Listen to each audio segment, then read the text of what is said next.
Hello, hello, hello. Good evening, everyone. Good evening. My name is Mirdaline. If tonight is your first time you are about to assist me, I want to welcome you. So tonight we're going to do there is versus there are. There is singular and there are plural. So if you guys could please share the live, invite a friend, and I'm going to give you guys some times before I start. So, m'a salue tout le monde qui attend nous dans moment ça. S'il vous plaît, partagez live là pour moi. M'pral montrer nous des façons que vous ka dit gagner en anglais. Si vous parlez de singulier, vous dit there is. Si vous mettez le nom pluriel, vous dit there are. OK? So, partagez live là pour moi. Fait tout le monde connaît que cours anglais nous a commencé kounya.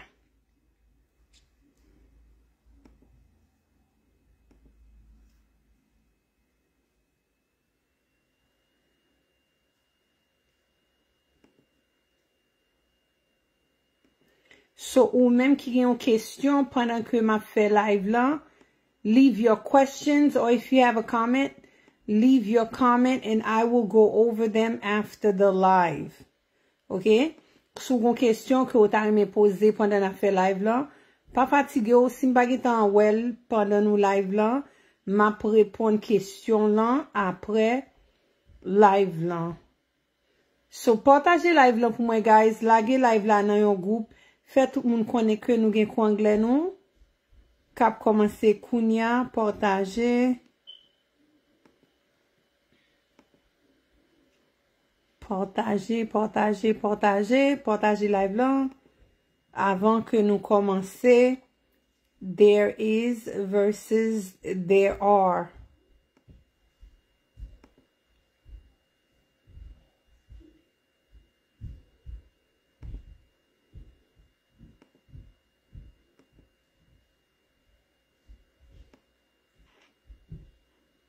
Okay, so what I'm going to do, I'm going to turn my camera so I can show you guys how and when you can use there is versus there are.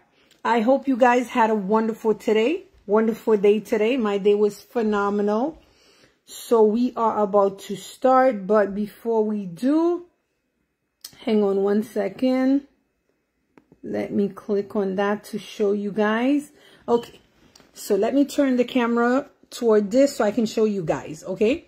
Right here, we have there is, gagné, there are, gagné. Mais youn, c'est singulier, l'autre là, c'est pluriel, ok? Si son seul baga ou gagne, wap di there is a chair. There is a chair. Gagne yon chaise. Si gen deux ou bien plus chaises, m'abdou, there are chairs. Chairs lan la gen S la den parce que li pluriel. There are chairs. OK? Genyen quelques chaises. There is a table. Genyen yon table. There are some tables. OK? Now, when you add an S, it means that you have more than one. OK? Now, keep in mind, le wap pli yon phrase ki gen is la dan, is vle di yon, on seul. Or lan, c'est plusieurs. OK? C'est ça fait, moi toujours di ça. The most important thing is learning your verb. OK? L'on di he is. He is, monsieur c'est. She is, fiancé. It is lycée. L'on dit we are. We vle di moi même avant. Nous c'est. They are. Yo c'est. OK? Li pluriel. OK?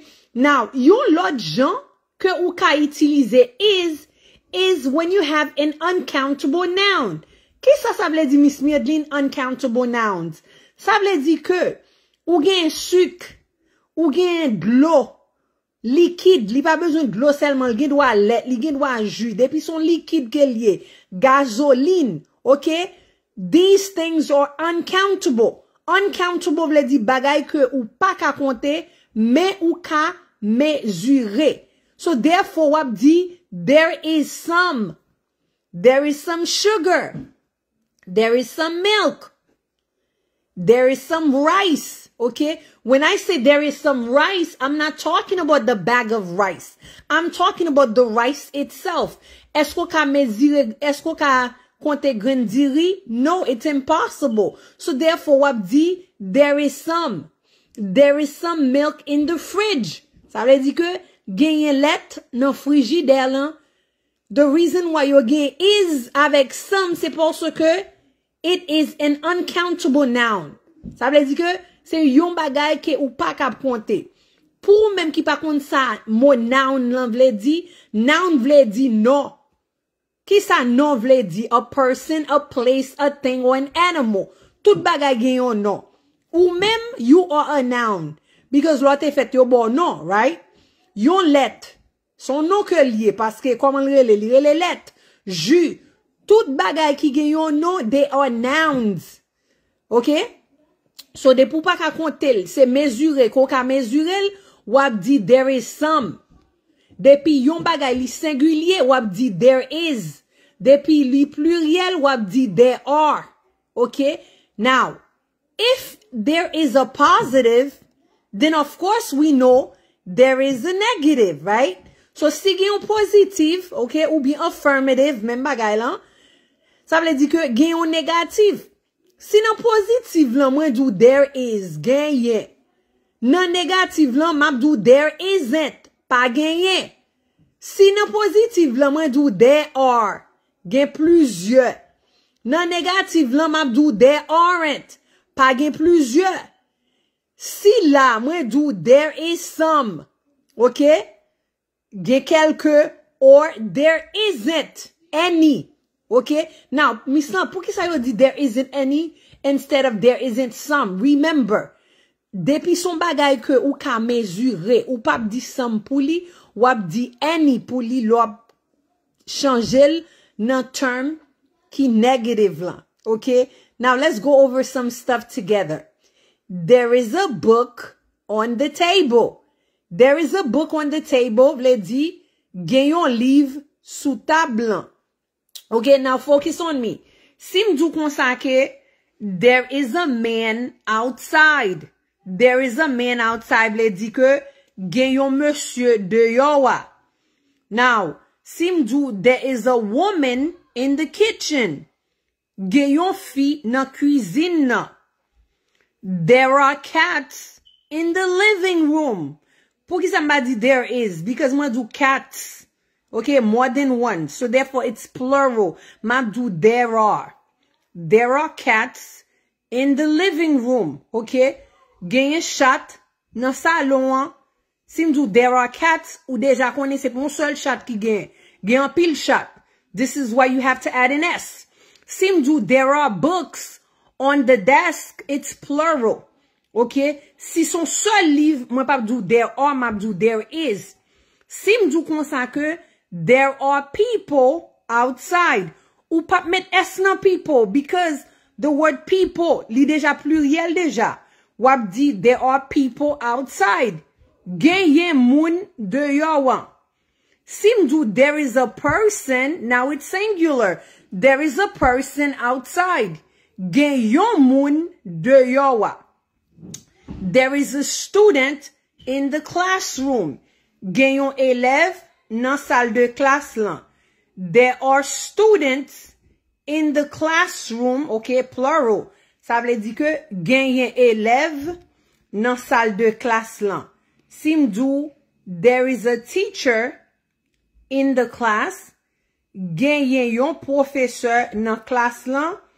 There are teachers with an S in the class.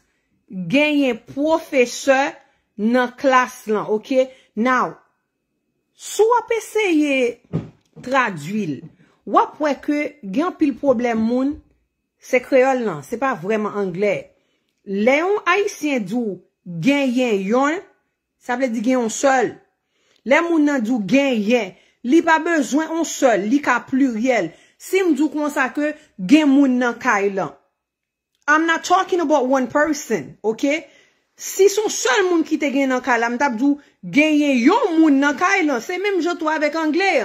Mais anglais ali même nan li classifié tout bagay li. S'il do there is, they're talking about one. S'il do there are, they're talking about many. Okay? Now, si c'est jus m'a parlé, m'a dou there is some juice on the table. Si m'dou there is some juice on the table, puis ça me dit there is some. C'est parce que jus is uncountable noun. So therefore, ou pas ka compter grain jus, right?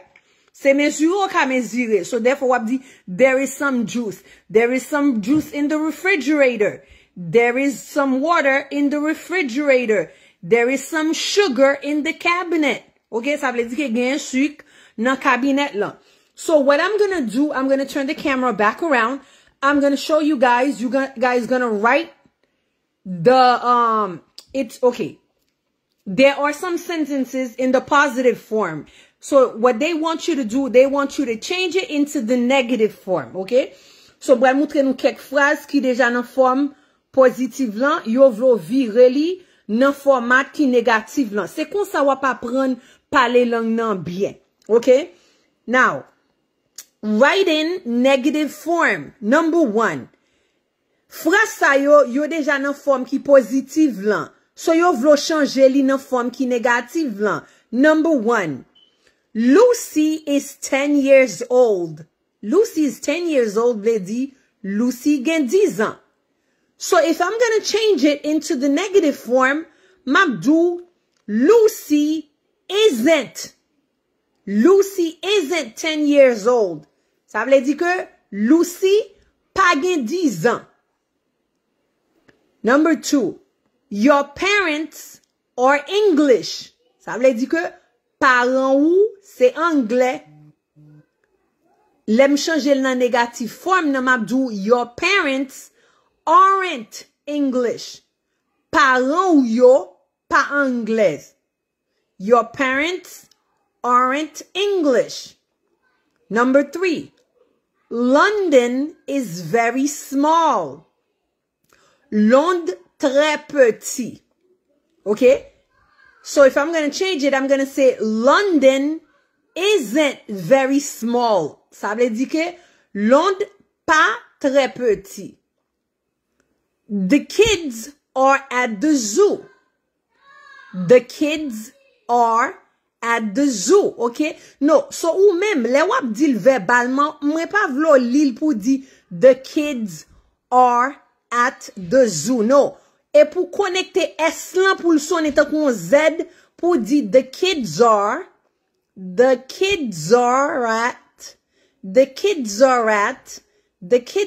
the zoo. The kids are at the zoo. Ti moun yo nan zoo an. Zoo, c'est kote yo kenbe bête. OK? En bon créole, c'est non pak. On pak ki gen bête. The kids aren't at the zoo. Ça veut dire que ti moun yo pa nan pak bête lan. The kids aren't at the zoo. Your aunt is a teacher. Your aunt, ma tantou, is a teacher. C'est un professeur. Your aunt isn't a teacher. Ma tantou, pas un professeur. Thomas and you are enemies. Ou même avec Thomas, c'est ennemi. Thomas and you aren't enemies. Thomas avec ou pas ennemi. That ring is made of gold. Bag sa fait en or. That ring is made of gold. That ring isn't made of gold. Bag sa pas fait en or. Okay?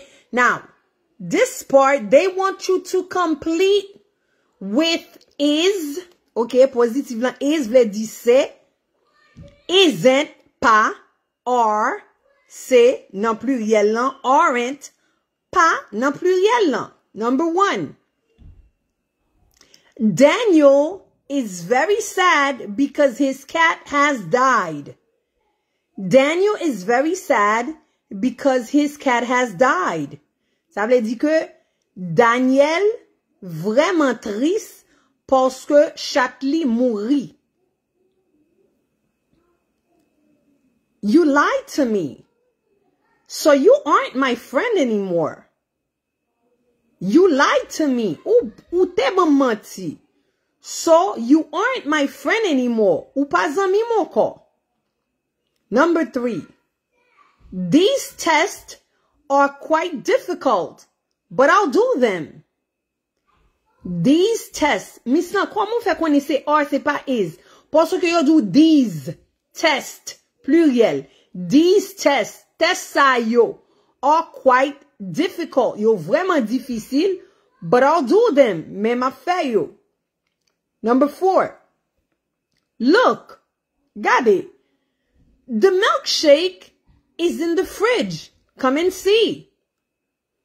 The milkshake is in the fridge. Come and see. Ça veut dire milkshake là, dans frigidaire, vin ouais. Pour même qui pas comme ça, milkshake veut dire, ça c'est l'eau prend lait ou mélanger ensemble avec un bagage shake qui fait en fraise ou bien chocolat.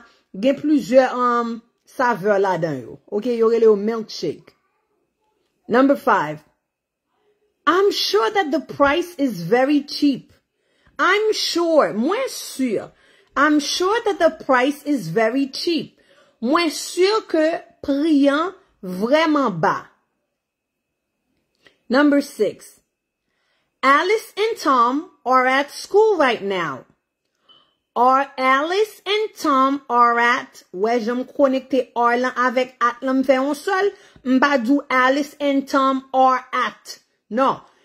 Spécialement lor fait vin non pays ou gon accent déjà. Songez bien, gon l'âge ou vini nan pays ou pas vraiment gen même accent avec ou bien avec un monde qui grandit dans pays c'est effort à faire. So therefore moi montre technique pour diminuer nan accent. It's called connection, okay?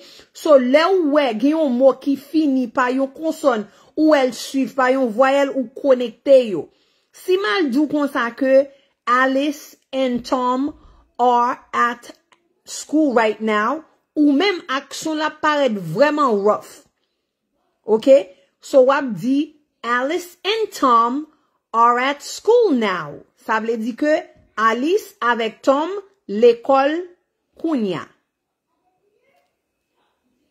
I'm not going to eat that. It is too spicy. I'm not going to eat that. Moi pas pral manger ça. It is too spicy. Li trop piqué. Number 8. Open the door. Please. My husband is knocking at the door. Open the door. Ça veut dire que ouvri porte là. Please. T'en prie. My husband is knocking at the door. Marim a frappé porte là. OK? Is knocking. Ça c'est verbe présent continu. He is knocking. She is knocking. It is knocking. We are knocking. You are knocking. They are knocking. Ça veut dire que monsieur a frappé, fille a frappé, wap frappé, m'a frappé, n'a frappé, y a frappé porte là. Number 9. This cup is very dirty. Did you wash it? Okay. Now, ou ka wè ton mwen anjan monte parce que there is a question mark. So, là, wè pose question nan langue anglais, ton suppose changer tout parce que langue nan li marche avec ton. Okay. Now, si ma pli, mwen pa ka li tan kou se yon phrase ke liye because it is not a sentence, it's a question. M'pa ka di, this cup is very dirty. Did you wash it? No. M'abdou, this cup is very dirty. Et pour camper. OK? So, ou même, gen pil nan nou, le mek kon bagay nan créole, qui kan di, oh, m'pa vraiment comprendre so écrit. The reason why ou pas comprendre, c'est parce que ou pas connaît que, le wap li yon phrase, de pou wè gen yon point là ou suppose camper.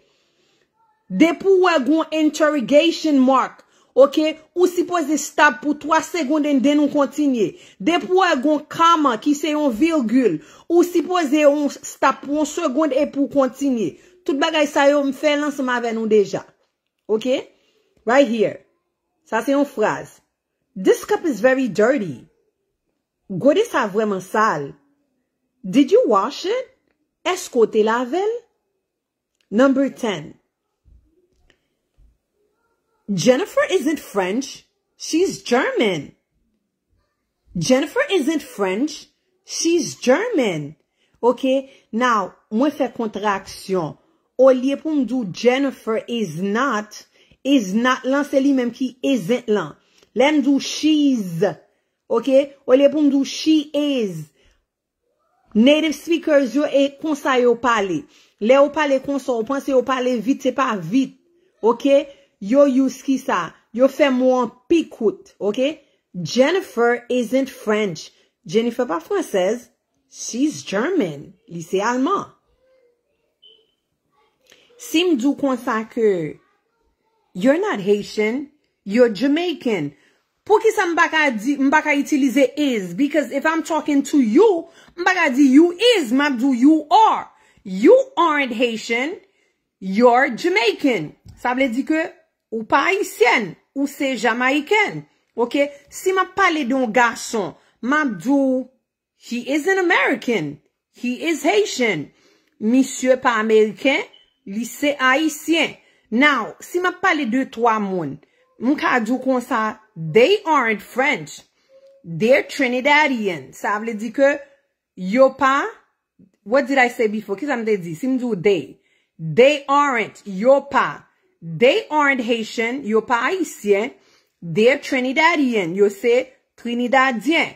Si m'dou they aren't Americans, yo pas américain, they're Haitians. Yo c'est haïtien. One thing you need to keep in mind, depuis on bagay pluriel, pas oublier ajouter S. OK? Si m'dou they are here, ça veut dire que yo là. He is here, monsieur là. He isn't here, monsieur pas là. Cause l'on dit isn't, vle dit pas. OK? Now, si m'dou we are here, nous là. We aren't here, nous pas là. They are there, yo Lord boy. They aren't there, yo pas Lord boy. Si m'dou konsan que he is working, monsieur ap travail. He isn't working, monsieur pas travail. OK? There is a problem. Gen yon problem. There isn't a problem. Hello. Pa gen yon problem. Si m'dou konsa que there is a book outside. Gen yon liv de yo a. There isn't a book outside. Pa gen yon liv de yo a. There is, gen yon, there are, gen plusieurs. There isn't, pa gen yon. There aren't, pa gen aucun. Okay? Now, if tonight is your first time you are watching me, I want to welcome you. If that's your second or third time, welcome again. My name is Mia Delin. We meet every Mondays and every Wednesdays at 7:30. If you have not subscribed with me on YouTube, after this live, go to YouTube, type Apprendre Anglais avec Miss Mia Delin. That's how you be able to subscribe with me. Si à soi c'était pour première fois ensemble avec m'abdou merci et m'abdou bienvenue. Si c'était deuxième ou troisième fois, m'a remercié encore. Non, moi c'est Miss Mia Delin. Nous rencontrer chaque lundi, mercredi à 7h30. Ou même qui pourquoi abonner ensemble avec après live là, al sur YouTube, tapez Apprendre Anglais avec Miss Mia Delin. C'est là où vous pouvez abonner ensemble avec. Si ce soit la première fois que vous avez m'assisté, je vous souhaite la bienvenue. Si c'est la deuxième ou la troisième fois, bienvenue encore. Mon nom est Mia Delin. On se retrouve tous les lundis et mercredis à 19h30.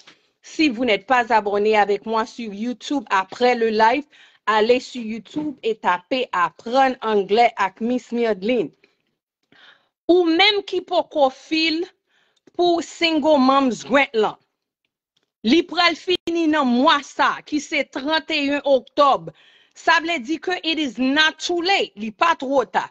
OK? So ou ka contacter 772 777 0091 ou bien 617 419 53 81. Ou même que m'te fil li pour déjà commencez 31 octobre, commencez checker email ou tout le temps. OK? please, m'prie en grâce. Non seulement pour checker email là dans inbox, make sure checker spam ou tout. Sometimes, les envoie un email ou qui doit pas joindre dans inbox ou et puis il vient monter dans spam ou. So make sure you check your emails daily, okay?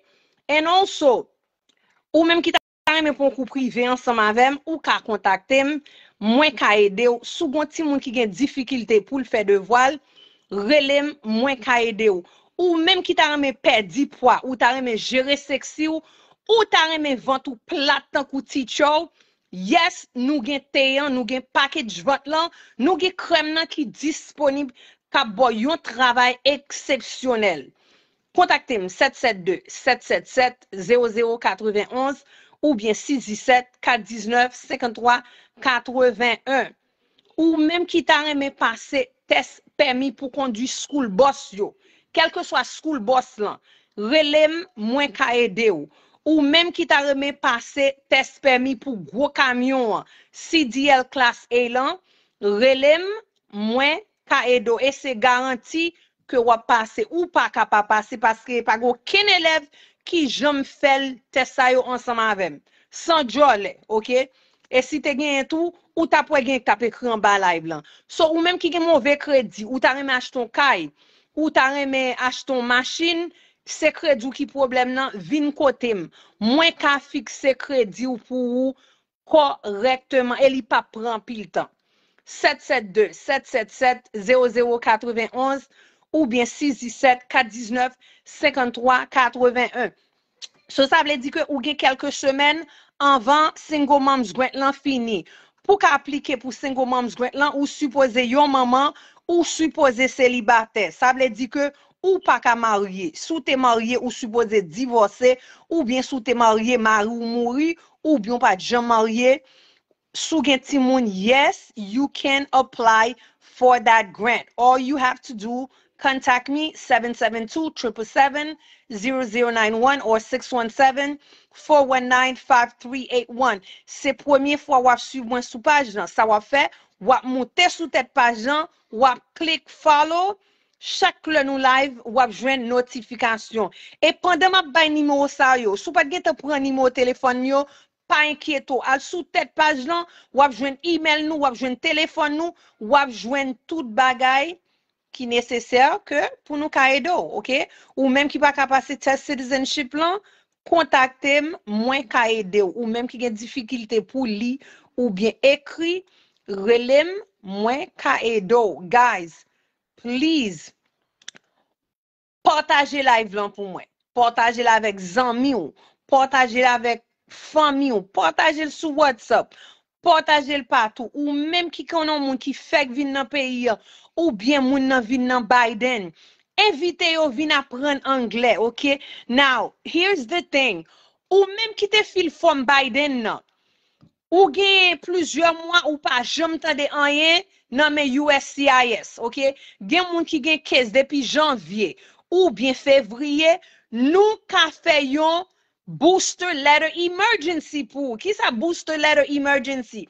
Gen pile moun qui dit ou quoi?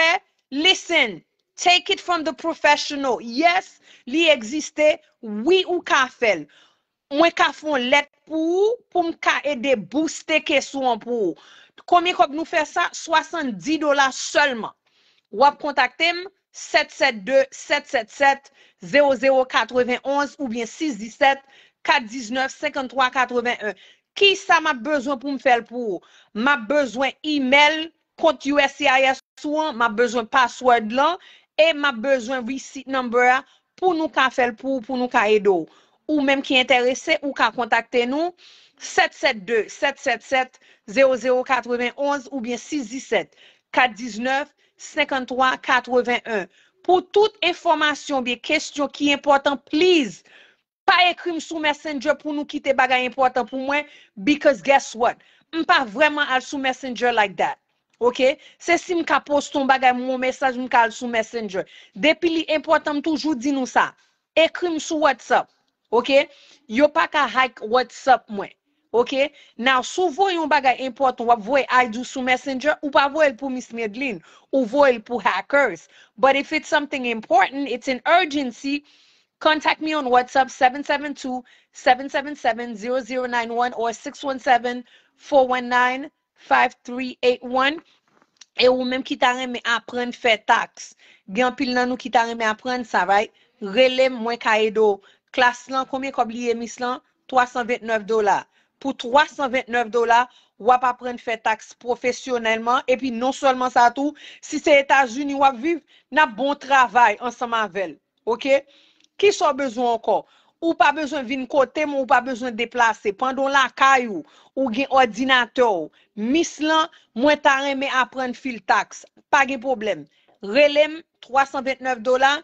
Classe la pral commencer, nous montrons bagala correctement et puis nous tout bon travail ensemble avec. OK? Et puis on toucher chaque semaine. Qui sont besoin encore? All right? So I'm not going to hold you guys too much. So guys, please partagez live lan pour moi. Thank you so much for watching. I'll see you guys next week at 7:30. Stay positive. Have a blessed night. Bye-bye.